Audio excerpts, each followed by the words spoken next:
politicians are always compromising. They have to.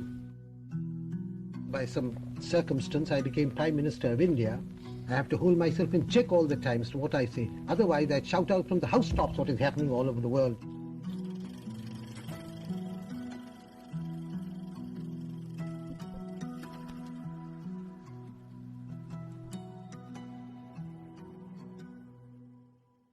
Good evening. This week, more than perhaps ever before, our thoughts are on Asia. And we have the exceptional good fortune to have in the studio tonight one of Asia's most prominent statesmen, the Prime Minister of India. Mr. Nehru, I am extremely grateful to you for coming here, and I speak on behalf of us here and on behalf of the wider public who are watching us. I'm particularly grateful as I believe this is your very first appearance on television. Yes, this is the first time I'm facing this ordeal. In fact, I know very little about television, except what I've heard about it. Well, I would like to introduce to you, if I may, the people who are, I hope, going to make this not such a bad ordeal after all. Sitting on my left is Kingsley Martin, the editor of the New Statesman and Nation, and beyond him is H.V. Hodson, the editor of the Sunday Times, and at the end, to ask the first question, is Donald McLaughlin, the foreign editor of The Economist. Prime Minister, when you return to India, people will be asking you what you thought of the coronation. What are you going to tell them? Well, I'll have to tell them a great deal, but principally that it's very impressive in many ways.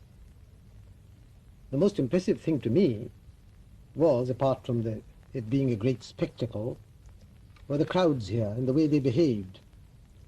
And one begins to like more and more the London crowds and their fortitude in inclement weather and their insistence on enjoying themselves whatever might happen. But is there going to be no criticism in India of your having come to the coronation? There was when I came, and there will be no doubt when I go back. But I don't think it will amount to much. Mr. Nehru, we all understand very well indeed why India decided to be a republic within the Commonwealth.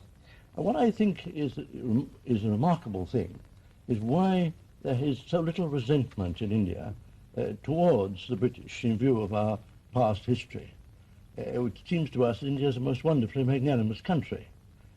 Can you explain this remarkable phenomenon of forgiveness? Well, partly we don't, I suppose, hate for long or intensively. But chiefly, I think, because the background that Mr. Gandhi gave us during all these past decades. After all, you were in prison yourself 16 years, and you don't seem to have any resentment about it at all. We might almost be popular people in India. Astonishing thing, really. I think it's a good thing for a person to go to prison for a short while. And to be Prime Minister for 7 years. I was going to ask, looking back on those 7 years and remembering all the hopes that were expressed at the time when India gained her independence, do you feel that they have been years of satisfactory achievement, or have you disappointments, Prime Minister? Both. I think we have certainly achieved much, and there has also been a lack of achievement. We haven't done what we wanted to do, so it's both satisfactory and unsatisfactory. Could you elaborate that a little? What have you been disappointed in? It's rather a big question. There are so many things in India. Can I give you a lead about democracy and the progress of political democracy in India? Well, generally speaking, I would say that politically we had advanced. The unity of the country, we've put an end to all the old princely states. We've had these general elections which were remarkable on a tremendous scale, and we've built up a good democratic structure. What troubles us chiefly is the economic side. I believe we have made progress. I should like the progress to be much faster. May I ask, Mr. Prime Minister, whether or not you consider that the economic progress has been fast enough to keep up with the very sharp increase in population? In other words, is there any possibility that India will be more or less self-sufficient in food in the course of time?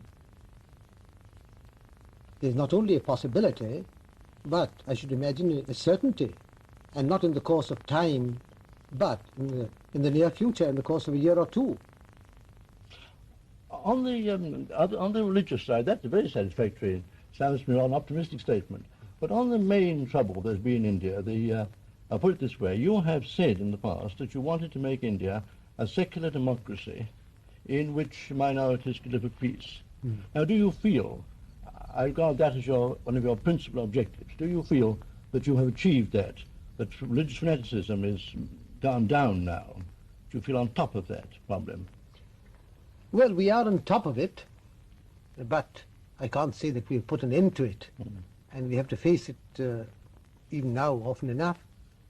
But the last elections showed that the Indian people generally don't like it. And caste?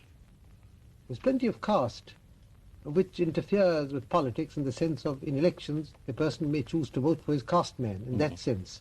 They're still there, unfortunately. We try to fight it. In view of all these circumstances, the caste divisions, the economic poverty of India, and the contrast between riches and poverty in India, isn't communism given a great opportunity there, and isn't it a real danger that it will seize the imagination and appeal to the people of India rather than Western democracy with its slow and elaborate forms? When you talk about communism, well, you may mean many things. You may mean a vague communistic appeal, which has considerable effect. But if you talk about the Communist Party as such and its functioning, then it's a very limited appeal. I think what we mean, Prime Minister, is that communism, by its ruthlessness and speed, produces economic results, so it seems, faster than the democratic system. Is that your view in India? It may. It also produces might produce disruption and chaos. In fact, in order to achieve other results, it for the moment tries to create disruption. Have the Indians who think about these matters not been impressed by what China's trying to do? Oh, yes, they have been greatly impressed by China, by what has happened in China. Personally, I think that, although I admire much that has happened in China, I think we have done a good deal too, which might be admired in China. You're satisfied that your methods are as good as the Chinese methods? How can I compare them? They're different. But that is We the function on a comparison different plane. that is the comparison which we're all expecting to be made in Asia. Yes, the comparison will be made in regard to results achieved. Is there then some sort of rivalry or between China and India for the leadership of Asia, those peoples outside the two countries in Southeast Asia? Well, there's no sense of rivalry, nor any occasion for it. I do not know about the distant future. Could one possibly put it this way? I think most people feel that the land problem is, after all, the big test issue, the thing that nationalism in Asia is going to hitch onto. And now the Chinese have solved that land problem very dramatically. Now, it seems to us that India, they've solved it dramatically. I don't say well, but they've solved it dramatically. Well, now, in India, people feel that India is slow on the land problem. Can you give us any lead on that? That is perfectly true. We are slow, partly because of the democratic processes being slow, partly because our constitution, laying stress on individual rights and liberties, has been so interpreted by the courts that many of our legislative measures are hung up by the courts. Apart from that, Prime Minister, would you say that the methods used in China are absolutely against the spirit of the Indian constitution and society as it now is? Coercive methods, I mean? Some methods no doubt are, but I can't say about all methods. I should imagine that the land problem there was solved without too much coercion, with a large measure of consent of the peasants concerned. I tell you, Prime Minister, what I think is worrying many of us in a way about your democratic system, which is a matter of great admiration in this country, and that is that there doesn't seem to be an opposition, that there doesn't seem to be someone playing the leader of the opposition to you. And what do you feel If I may ask an impertinent question, what do you feel will happen if you were to retire? Do you have a successor in Congress? Do you have a successor in the opposition? Now, what do you mean by that there is no opposition? In our parliament, in the House of the People, there are 500 members. Well, we are 350. The opposition consists of 150. It is true that that opposition is split up in 4 or more parties. There is no one major opposition. We haven't got the two-party system. We can't impose that. It develops or not. Would you welcome it, Prime Minister? Yes, on the whole, if there's a big enough party which thinks in terms of office, we'd welcome it. Because otherwise these opposition parties become totally irresponsible. They have no hope of office, so they can say and do just what they like. But there is an opposition, and a very good opposition, both in Parliament and outside. We have continually to face it. If then, Prime Minister, you don't see any immediate danger from communism inside India, do you see any threat to India externally from communist pressure and expansionism, either immediately through Afghanistan, Tibet and so on, or through communist conquest, if you like, of Southeast Asia? Whatever the internal position might or might not be, I see absolutely no danger, external danger to India from communist or any other source. What about relations, there's no danger, what about relations with Pakistan? Are you more hopeful now of settling up difficulties? You've been seeing the Prime Minister of Pakistan from time to time, I believe, recently. Yes. Our relations have improved greatly.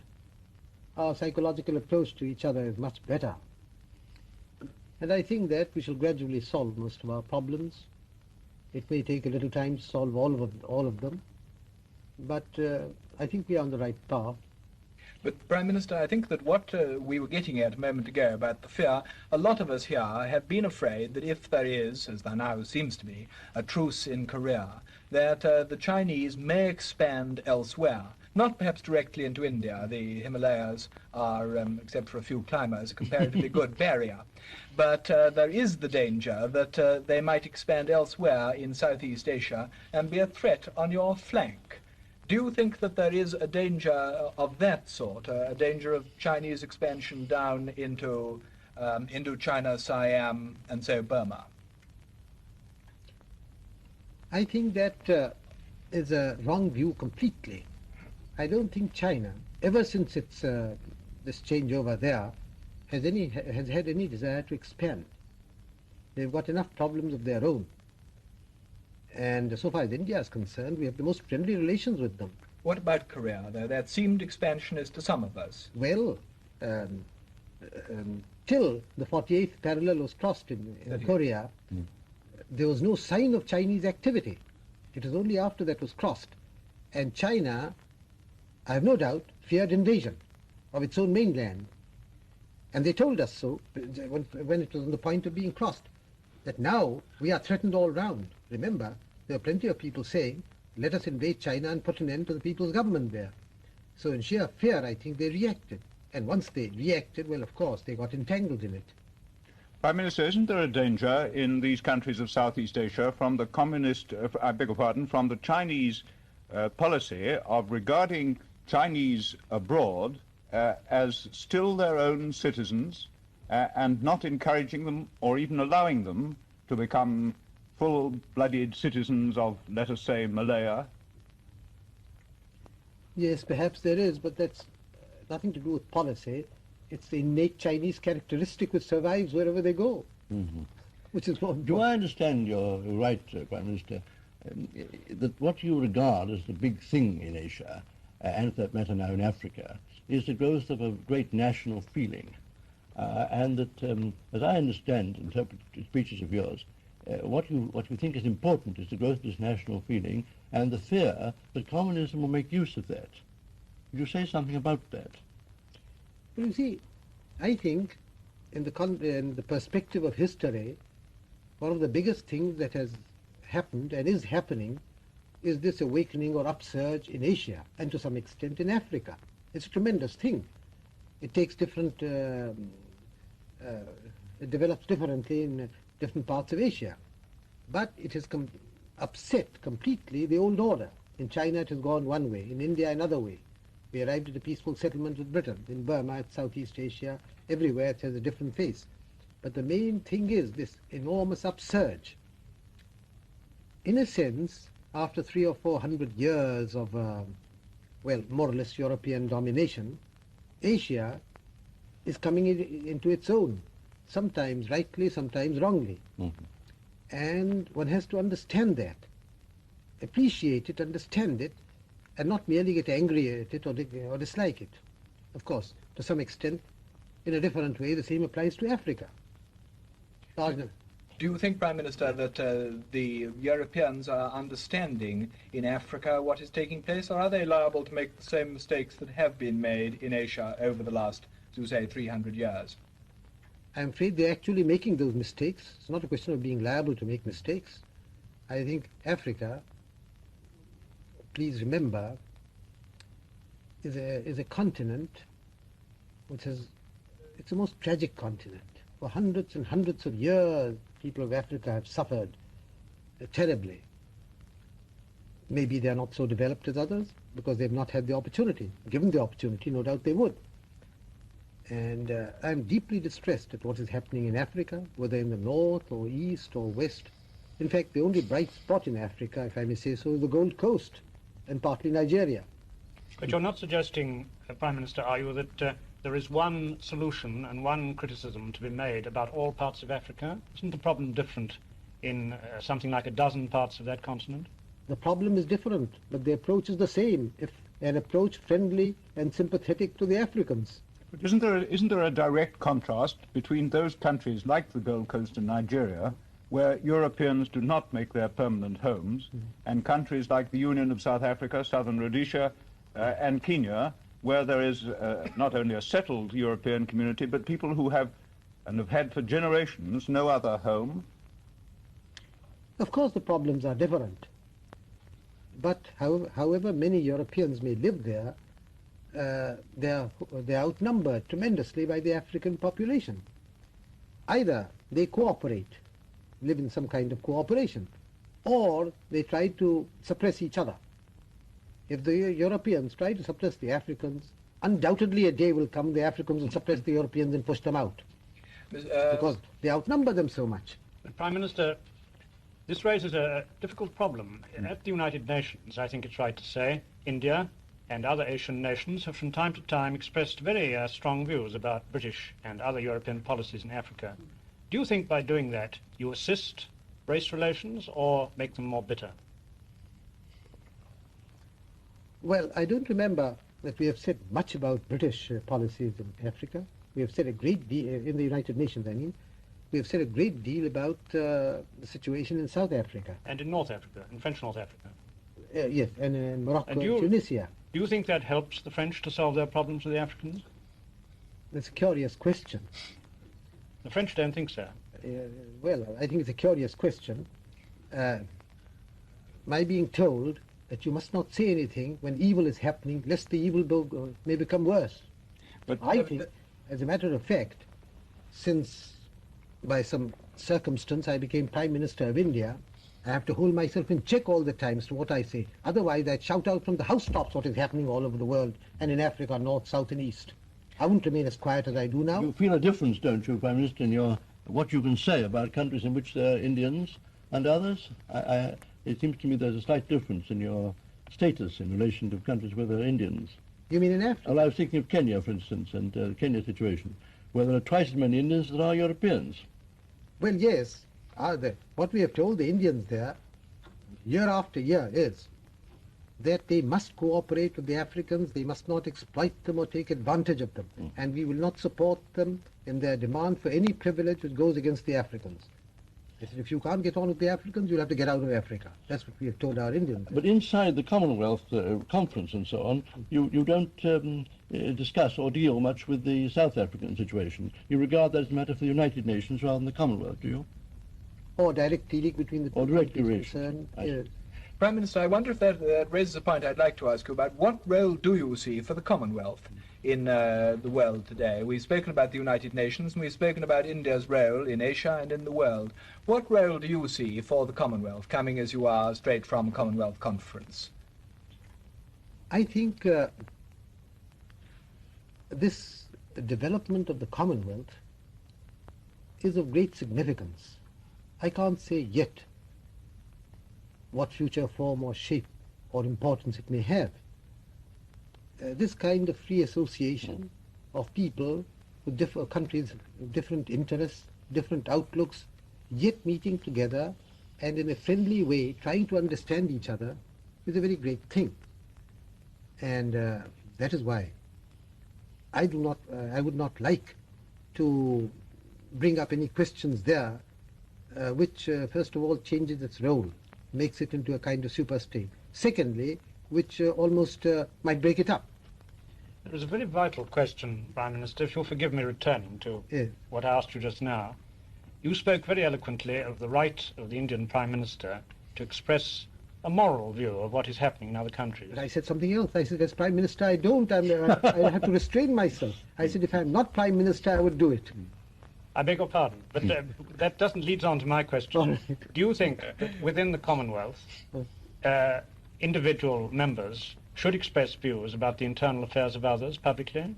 Is that healthy or not, in your You're opinion? talking about members of government? Or Members of government, yes. well, normally speaking, members of government should not.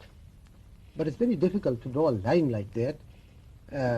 Take the question of South Africa, which we have publicly raised in the United Nations. The United Nations has passed resolutions proposed by us, and the South African government has repudiated and bypassed those resolutions. Now, are we to remain silent about that? Obviously, we have to say something. You see, when courtesy and drawing room manners are very good, but when a fire is raging, you can't be function as if you were in a drawing room. When a grave danger threatens the world, it's not a question of individuals being concerned.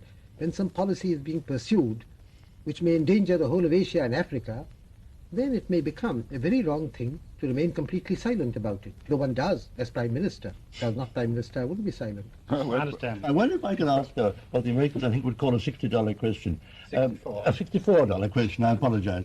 Has the Prime Minister any view about whether Russian policy, Russian attitude to the rest of the world has really changed? How does he interpret recent changes in Russian internal and external policy? Or is that too difficult a question to Well, ask? it is difficult in the sense that one cannot say anything definite. But my own view, and very definite view, is that there has been a change, a marked change, and that Russia definitely desires, shall I say, peace, for whatever period it might be. I can't say forever. You don't suggest that they've abandoned the ideal of world revolution and a communist supremacy over the whole world? I can't say, but I would put it this way, that their ideal of a world revolution, they might think will be furthered much more by their showing internal results in Russia than by indulging in an adventure which may lead to war and upset everything. And on that basis, you might be hopeful of some results from a big power conference. I don't say four power, but big power conference. I certainly think that the time is right for such a conference and that it should lead to results. Do you Prime think Minister, a four-power conference could hardly tackle the questions of Asia adequately without the presence of governments like India, could it? Later. Asia meaning the Far East? The Far East and Central Asia. Central Asia, what do you Southern mean? Asia, I beg your pardon. Southern Asia, yes. Well, that's true. Asia will have to be represented there, and the Asian countries concerned. So after a four-power conference, you would expect something larger in which India might take part? Or would you regard the United Nations machinery as being adequate once the will to use it were present? Don't know. The United Nations has undergone considerable transformation. And as you know, people argue as to whether it can continue in its present form or not. It started as a universal body to which every country could belong, every independent country. Now, some of the biggest and independent countries are not allowed in it, which seems to me completely opposed to the very conception of the United Nations, China not being in it, for instance. Not a question of liking China, the Chinese people's government or not. It's a question of recognizing fact and reality. If you don't, well, it's the United Nations that suffers, not China very much. Mm-hmm. But do you think it will be possible then to bring China in, perhaps after the truce in Korea? And what stands in the way now? I would have thought very little. I hope it will be possible, and I believe that the pressure of events will bring that about. It may take some time, not immediately after the truce. If you were to be present at the Bermuda conference, what do you think should be pressed on Mr. Eisenhower? The admission of China, what sort of a settlement do you see as at all possible in the Far East, which must be one of the subjects discussed at Bermuda? Surely you don't expect me to say what I would expect to happen at Bermuda, No. except that then or later the question of China coming into the United Nations has to be raised. In fact, it is odd, is it not, that say in these Korean truce negotiations or in the political conference to follow, China is bound to be there. There's China, there is the USA, there is the UK, there are other countries. They meet to consider problems. What more recognition is there when dealing with major problems in this way? And it seems odd after that to say, no, we won't allow you to talk about other matters or come into the United Nations. Would you agree, Prime Minister, that Anglo-American, British Commonwealth American, if you like, agreement and concord have a very special value for the defense of our common ideals of democracy? Yes, certainly. And that to aim for that has a value of its own, and that it may require sometimes some compromises from our side with policies that we don't see 100% eye to eye with on the other side of the Atlantic. But Mr. Hodgson, politicians are always compromising. They have to. But there is a tendency, if I may say so, for leading statesmen in Europe and America to look at the world from Europe and America. Well, if we look at the same world with the same principles from, let us say, Delhi or some place or Karachi, well, the world looks slightly different. Geography counts. Take the question of China. China is a distant country to most people in Europe and America. China is a country having a 2,000-mile frontier with India. Well, it's a different picture to us immediately. Well, I certainly agree that your contribution from Asia is an invaluable one. I just wanted to suggest that is what I say. That is the value, one of the significant features of the Commonwealth conferences, that these different viewpoints come up, maybe if you like slightly clash, but in a friendly way, I mean, and lead to a better understanding. Prime Minister, you've had one problem for some years which has tested the ability to compromise. May I ask whether the assistance of the United Nations in the difficulties between Pakistan and India have on the whole been helpful? I'm afraid not. The United Nations has not helped. It has not proved helpful with all the best will in the world. I think because in the nature of things these problems are more easily dealt with directly than through third parties. Isn't it in that case partly due to the fact that both sides in the beginning of the Kashmir dispute, so to speak, staked out a legal claim for the whole of the prize, and that neither really believed that they could ever have the whole? That's to say, the situation is actually, to some extent, a fait accompli with Pakistan in the north and Jammu in Indian hands. There must be some sort of a compromise, mustn't But there? you must remember, that's true. Yeah. That's true. Yeah. But you must remember that the initial reason for its going to the United Nations was a very simple issue. Yes. That is Pakistan's invasion. That was the issue. I accept what you say, that if you look at the question as a whole, it is a complicated issue and not easily disposed of by a simple formula. Therefore not good for legal discussions, what I meant so. in the United Nations. That, I'm afraid, is all that we have time for now tonight, Mr. Nehru. I would like to thank you on behalf of ourselves and of the public, both for the questions you've answered as Prime Minister and also a few asides from Mr. Pandit Nehru. And I would like to thank you very much indeed and to welcome you to England at any time you come and any time you wish to address us again on television. Thank you. Thank you. I haven't found this last half hour quite so bad as I expected it to be. In fact, it has passed rather rapidly. I was surprised that it was over. Perhaps because your questions were interesting and I got involved in them. Anyhow, it has been a pleasant time. I thank you for it. And I wish those who may listen to this later on good night.